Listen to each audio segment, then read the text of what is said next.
Je viens de racheter mon parfum d'automne, celui qui m'emmène dans une atmosphère hyper particulière automnale. Il sent vraiment une balade dans une forêt vivante par l'automne. Donc ça sent la mousse de chêne, les arbres et la terre humide par la pluie. Imaginez les feuilles marronnées avec cette odeur terreuse et mousseuse derrière un fond salé parce que cette forêt est pas loin du bord de mer et de la montagne. Ça sent l'air frais automnal et hivernal. Je n'abuse pas du tout, c'est vraiment une atmosphère qui est particulière. Je n'ai jamais senti ça ailleurs.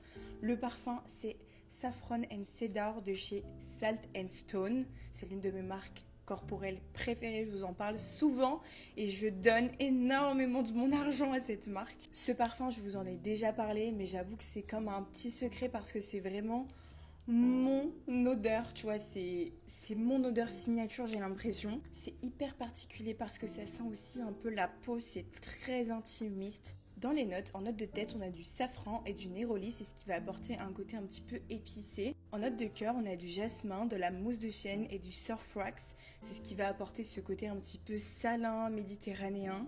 Et il y a vraiment un côté très boisé et humide avec la mousse de chêne. Ça fait penser à l'humidité à la mer, mais pas du tout en été. Vraiment en hiver, on sent que c'est glacial et que c'est tout brumeux.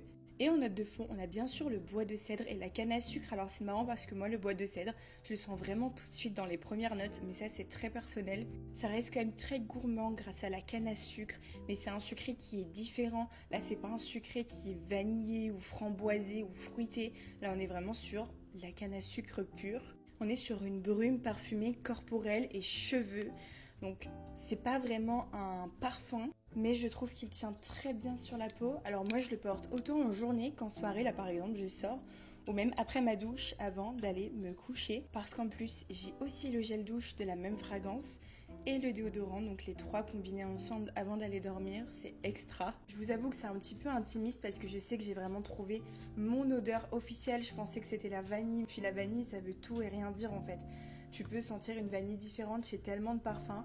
En fait, je pense que vraiment mon odeur signature, c'est ce produit. C'est pas juste le cèdre ou la vanille ou la fleur d'oranger. C'est vraiment ce produit de chez Salt and Stone. Cette combinaison, mais je suis ok pour vous les partager.